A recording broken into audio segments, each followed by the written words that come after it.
Nama Om Vishnu Padaya Krishna Prestaya Bhutale Shrimati Bhaktivedanta Swaminiti Namane Namaste Saraswati Deve Gauravani Pracharane Nirvishesha Shunyavadi Pastyachade Shatarane Shri Krishna Chaitanya Prabhu Nityananda Shri Advaita Gadadha Shivasadi Gaura Bhaktavrinda Hare Krishna Krishna Krishna Hare Hare Hare Rama Rama Rama Hare Hare Vanchkalpatarubhyascha Kripa Sindhubhyevacha Patitanam Bhavanebhyo Vaishnavebhyo Namo Namaha Srila Prabhupada Ki Jai.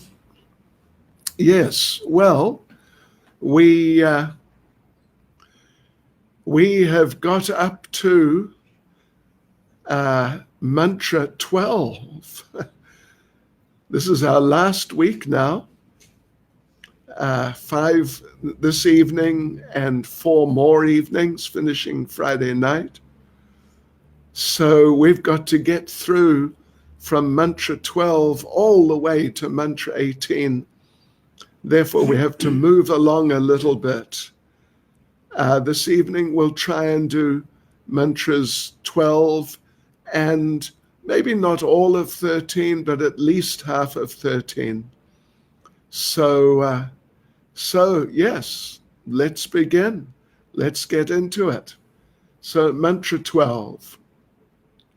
Andan tamaha pravishanti ye sambhutim upasate tato bhuya eva te tamo ya usambhutyam rata. And the translation: those who are engaged in the worship of demigods enter into the darkest region of ignorance, and still more so do the worshippers of the impersonal absolute. This is pretty heavy, isn't it?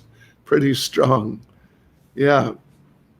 So I want to bring out an interesting point, that this verse, the Sanskrit, is very similar to the Sanskrit of Mantra 9. Mantra 9.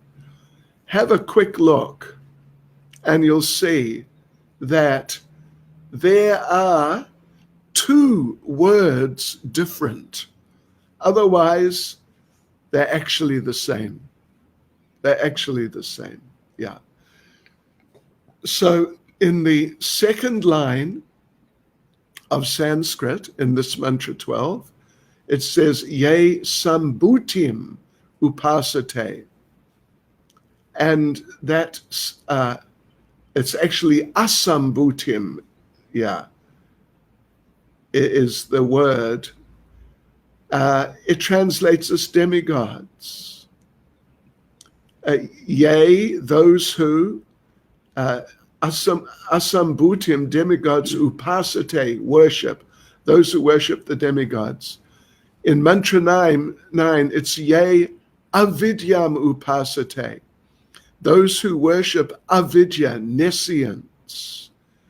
And then in the last line in the verse we're doing this evening, Mantra 12, ye u sambhutyam rata. In Mantra 9, it's ya u vidyayam rata.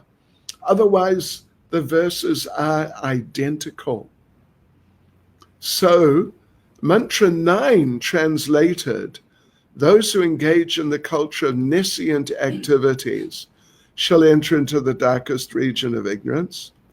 Worse still are those engaged in the culture of so-called knowledge. Here this evening, Mantra 12, those who are engaged in the worship of demigods enter into the darkest region of ignorance, and still more so do the worshippers of the impersonal absolute. Okay, so let's get into it. Let's get into the purport. And we Prabhupada, Srila Prabhupada, in the first paragraph of the purport, he distinguishes between sambhuti and asambhuti. Yes. The sambhuti is the absolute truth, and the asambhuti is the demigods. Yeah.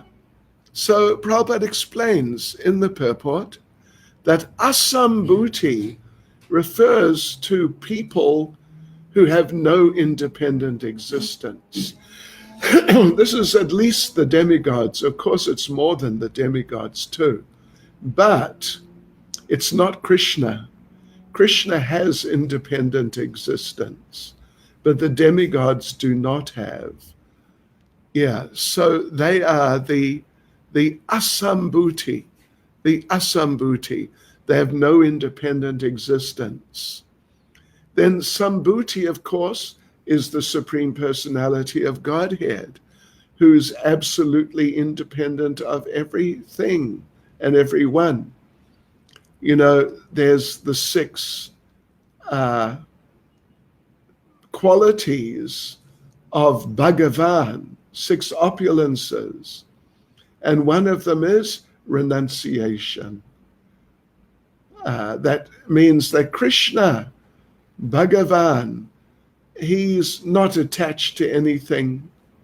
He can exist completely independently, but nobody else can.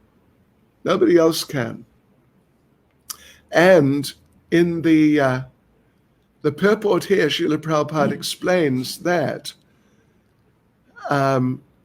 the demigods and great sages, they can't understand Krishna because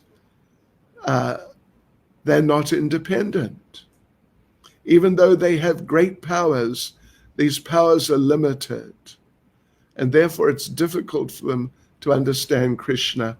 Prabhupada quotes Bhagavad Gita chapter 10, verse 2. Neither the hosts of demigods nor the great sages know my origin or opulences, for in every respect I'm the source of the demigods and sages. So this is the problem for them, that Krishna is their source. They're dependent on him, therefore they can't understand him completely. Okay, so we go on to the second paragraph. And here, Srila Prabhupada talks about philosophers, great rishis, mystics. They try to distinguish the absolute from the relative by their brain power. You know, of course, this verse, let me just mention actually that this verse is, we're in part 3. We're in part 3 of the Isopanisad, and the subject matter is the absolute and the relative. And this is the second section of that part, mantras 12, 13, and 14, in which we understand, we're to understand the differences between the absolute, that which is completely transcendental, and the relative, or that which is material. Yeah. Okay. So anyway, back to paragraph 2, that you get these philosophers, rishis, mystics, and others, and with their little brains, they try to distinguish that which is spiritual, and including ultimately the Supreme Lord, from that which is relative, or the material world, and everyone and everything in the material world. And Prabhupada makes an interesting point that if they carry on doing this, all it's going to help them do is come to a negative type of conception. Nothing really positive. In Sanskrit, it's called neti, neti, neti, that God is not this, and not that. But what he actually is, well, that they cannot really say. So they become stuck in this negative conception without a positive idea of what is the absolute truth. Yes. So it's an incomplete process. And Srila Prabhupada says here that by conceiving of the that by this process, one imagines that the absolute must be formless and without qualities. Such negative qualities are simply the reversals of the relative material qualities and are therefore also relative. Yeah. In other words, what this means is that in this world, everything has a form. So the negating process would mean then that on the transcendental level, everything has no form. On the relative level, everything has relationships. On the absolute level, there's no relationships. Right, like that. And Prabhupada concludes the paragraph, by conceiving of the absolute in this way, one can at the utmost reach the impersonal effulgence of God, known as Brahman, but one cannot make further progress to Bhagavan, the personality of Godhead. And we go on to paragraph 3. So these speculators, they don't understand that Krishna is the supreme personality of Godhead. Brahman is his effulgence and Paramatma is his plenary representation. They also don't understand, Prabhupada's explaining here, that Krishna has his eternal form and pastimes and qualities. The demigods tend to think he's another demigod. And there's this tendency in general for many people to think that Brahman is the supreme absolute truth, or the ultimate feature of the absolute truth. So, yes, Prabhupada concludes the paragraph, but the devotees of Krishna, by dint of their surrendering unto him and their unalloyed devotion, can know that he is the absolute person and that everything emanates from him. Such devotees continuously render loving service unto Krishna, the fountainhead of everything. Yes, very nice. This is Prabhupada says, we read, by dint of their surrendering unto him. Through their surrendering, it is through the process of surrender that one can realize Krishna, or actually the right way to put it is that Krishna will give his mercy so that we'll be able to understand and realize him. And there's a famous verse, Bhagavatam 127, Vasudeve Bhagavati Bhakti Yoga Prayojita Janiyat Yashu Vairagyam Gyanam Chayada Hoitukam. By rendering devotional service unto the personality of Godhead Sri Krishna, one immediately acquires causeless knowledge and detachment from the world. It's on manual focus. Otherwise, the focus may shift. You'll have to see, because I can't see. No, it's in perfect insight. Okay, so we move on to paragraph 4. And here Srila Prabhupada quotes 2 Bhagavad Gita verses, or not quotes, but refers to. Chapter 7, verse 20, chapter 7, verse 23. So the 2 of them, they're very strong verses, pointing out shortcomings of demigod worshippers. Yes, here they are. 20. Those whose intelligence has been stolen by material desires surrender unto demigods and follow the particular rules and regulations of worship according to their own natures. That's chapter 7, verse 20, Bhagavad Gita. Chapter 7, verse 23. Men of small intelligence worship the demigods, and their fruits are limited and temporary. Those who worship the demigods go to the planets of the demigods, but my devotees ultimately reach my supreme planet. Yeah, so the thing is that we are entangled here in this material world, and we shouldn't, we need permanent relief. We shouldn't strive for temporary relief. That's the point. Yes. So we shouldn't, in other words, we shouldn't worship the demigods who can give temporary benefits. Yeah. Rather, we must worship the absolute Supreme Lord Krishna, who's all attractive and who can give us complete freedom from material bondage by taking us back home, back to Godhead.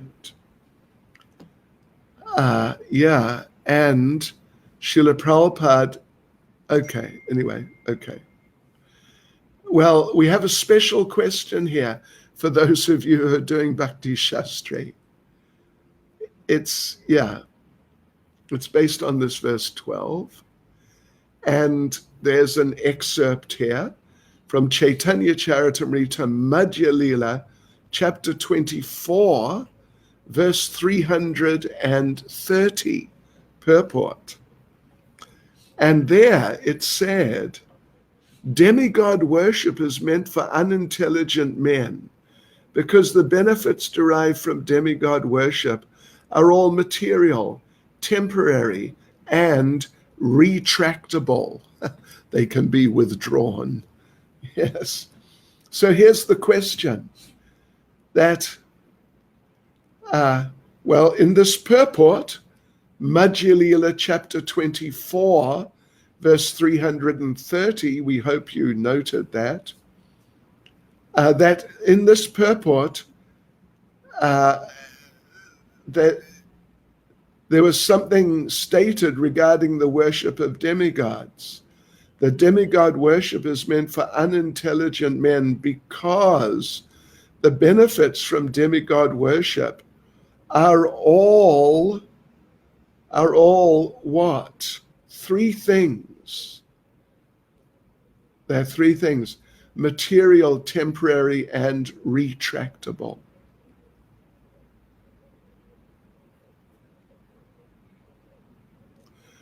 Okay. All right. So we go on to paragraph 5. And here it's pointed out, Srila Prabhupada points out, or he refers to the 723, which we just read a few minutes ago, that the demigod worshippers go to the planets of the demigods. Moon worshippers go to the moon, sun worshippers to the sun, etc., etc. And Prabhupada makes the point that there's a sort of a natural inclination amongst human beings to travel in outer space and reach other planets, either Prabhupada says by spaceships, mystic powers, or demigod worship. Vedic scriptures say you can achieve those higher planets by any one of those 3 means, But the most common, you know which is the most common? The most common way of reaching higher planets is by worshipping the demigod presiding over the particular planet. Yes, that's what's stated here. Excuse me. So, and Prabhupada refers to Bhagavad Gita, chapter 8, verse 16. Let me just read it. Abrahma bhuvanal loka puna avartanorjana mamupecha tu kontaya punar janma na vijate. From the highest planet in the material world down to the lowest, all the places of misery wherein repeated birth and death take place. But one who attains my abode, O son of Kunti, never takes birth again. That's one of the sort of classic verses of Bhagavad Gita. So now let's have a look at paragraph 6. Paragraph 6. That, it's very strong, very powerful statement.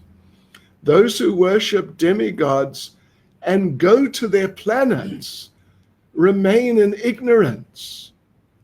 What about those who worship demigods and don't go to their planets because the worship is just, they cannot worship properly? Anyway, that's bad, isn't it? So, here, Srila Prabhupada describes the universe as being like a coconut. We've referred to this a few times here and there in the course of the Bhakti Shastri. Yeah, that the coconut, let me just read what Prabhupada says. The coconut is covered by a shell and half filled with water. Since its covering is airtight, the darkness within is dense. Well, now Prabhupada is talking about the universe. Yeah. Since its covering is airtight, the darkness within is dense, and therefore the sun and the moon are required for illumination. Outside the universe is the vast and unlimited Brahma Jyoti expansion, which is filled with Vaikuntha lokas. The biggest and highest planet in the Brahma Jyoti is Krishna Loka or Goloka Vrindavan, where the Supreme Personality of Godhead, Sri Krishna himself, resides. And Krishna never leaves Krishna Loka. So what happens when he comes down here then? He brings it with him. That's what happens.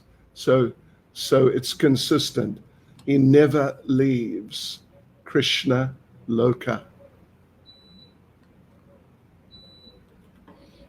Aha. So he's omnipresent.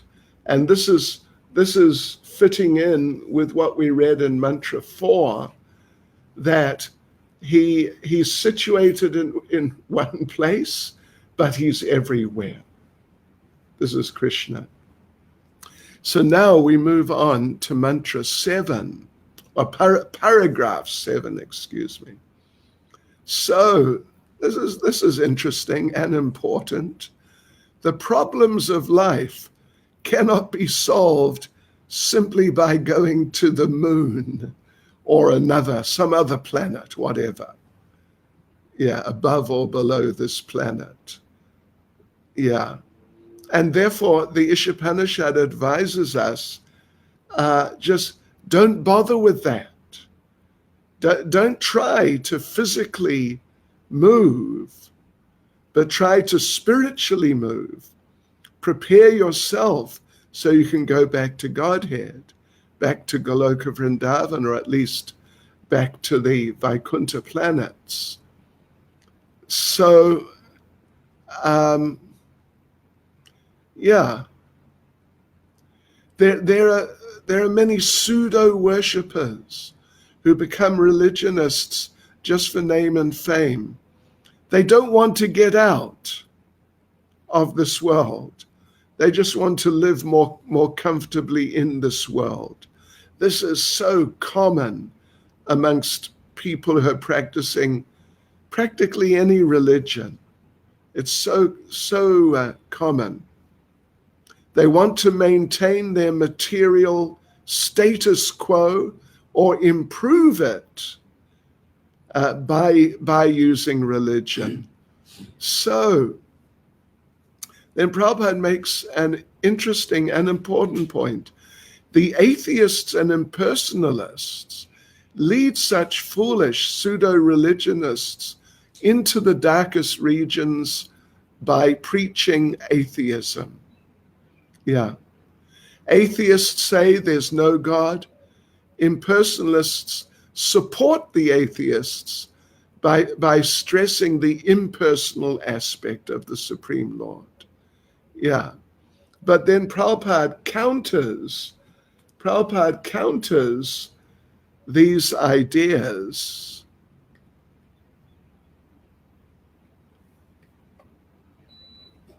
Anyway, Prabhupada counters these ideas by pointing out that so far in Sri Isopanisad, we have not come across any mantra or any statement in any of the mantras which denies that the Absolute is the Supreme Personality of Godhead. He can run faster than anyone. And so, whoever runs, we can all run. When I was young, I used to run a lot. People run. The Supreme Lord runs. Means he's a person. Yes. So particularly if the Lord is the fastest runner, that definitely indicates that he's a person. So therefore, the impersonal conception of the Absolute is just another form of ignorance, Prabhupada says. So we go on to Mantra 8. Let's have a look here. So Mantra 8. In Mantra 8, paragraph 8, I'm sorry. Yeah. So Mantra 8. So all these pseudo-religionists, like these bogus demigod worshippers and others who are just trying to improve their material situations through religion, and the manufacturers of so-called incarnations, they're going against what is stated in Shastra. And so those people are going to go to the darkest region of ignorance. It's going to be very bad. It's going to be extremely bad. It really is. Particularly for those who preach these things, because they're misleading people. So Prabhupada points out many impersonalists, they pose themselves as avatars, incarnations, and foolish people who don't understand much at all, they get misled by them. It's very unfortunate. And for those ignorant people, foolish people who just don't understand, Prabhupada says, if such foolish men have any knowledge at all, it is more dangerous in their hands than ignorance itself. Yeah. Better to be ignorant. It's a rather amazing idea. Yes, so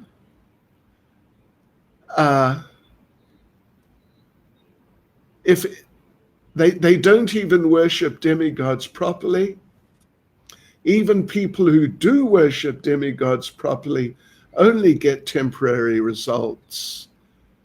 And the real idea is to get permanent results. Anything other than that, you're just wasting your time and you're becoming your own worst enemy. So now we'll go on to paragraph 9. Paragraph 9. And this is very encouraging. Prabhupada says, as soon as we reach Krishna, as soon as we become Krishna conscious by devotional service, then you get complete freedom from the bondage of birth and death. It's just so wonderful. So in other words, the path of salvation, deliverance, it fully depends on knowledge and detachment, which is given by the Lord when one serves him by his mercy. Yes, the pseudo-religionists, they're just in a hopeless position, basically. Prabhupada says, most of them want to live in the golden shackles of material bondage. Let us go to some heavenly planet, enjoy more, but it's just, it may be a golden situation, but they are just bound up and they cannot extricate themselves and they'll suffer terribly. Yes, so some of them make a show of devotional service while engaging in immoral activity. In this way, they may pass for the foolish people. They may be accepted as spiritual authorities, spiritual masters, and as devotees. Sometimes, in Vrindavan, at Kartik time, you get all these Bhagavat Saptahas, all these 7-day programs of recitation of Bhagavatam done by this yogi and this Swami and all these people. And some of them, they have no respect for the real acharyas. Some of them, they advertise themselves as ex-disciples of somebody, usually some bogus person. So they're ignoring the Vedic injunction that we have to worship the acharya, worship the bona fide spiritual master.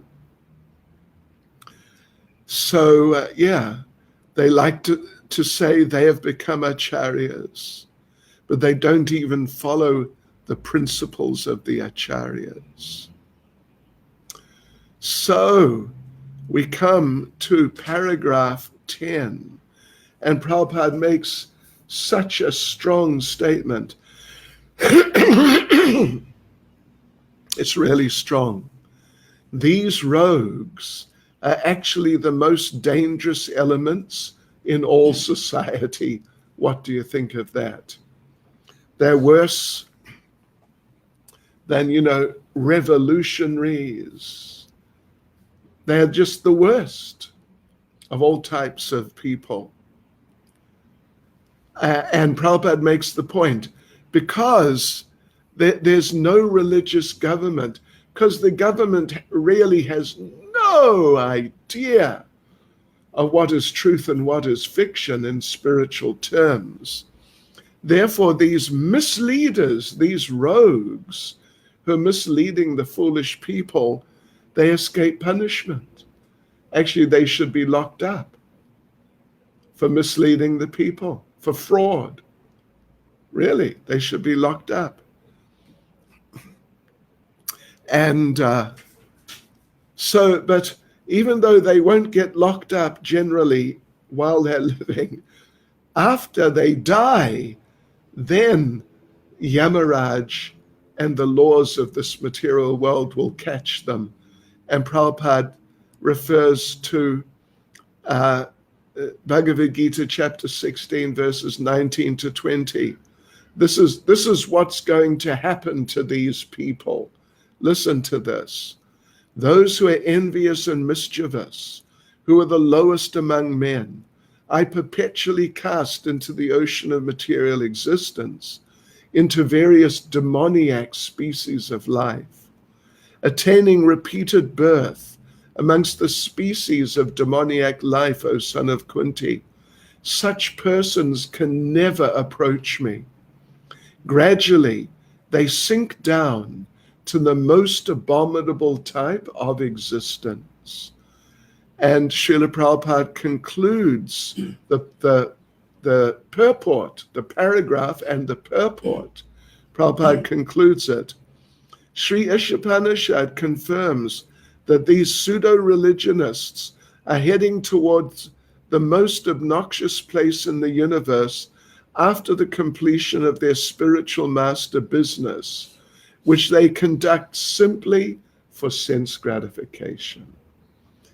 And here's an interesting, I just want to read this. This is interesting. This is from a conversation between Prabhupada and a devotee. And the devotee is talking about these misleading, cheating preachers of impersonal philosophy and these types of ideas.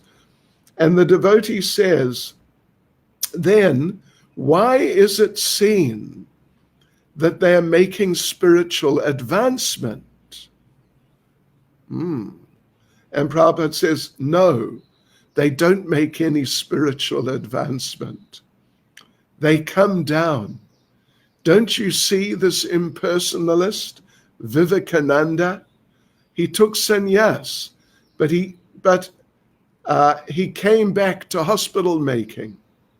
They're not advancing. They're coming back, falling down. While they have no engagement in devotional service, they say, oh, why are you finding God anywhere? Here is God, Dirija Narayan, these poor men. That's it. That is not advancement. They're coming down. Now they come down and they defame Narayan.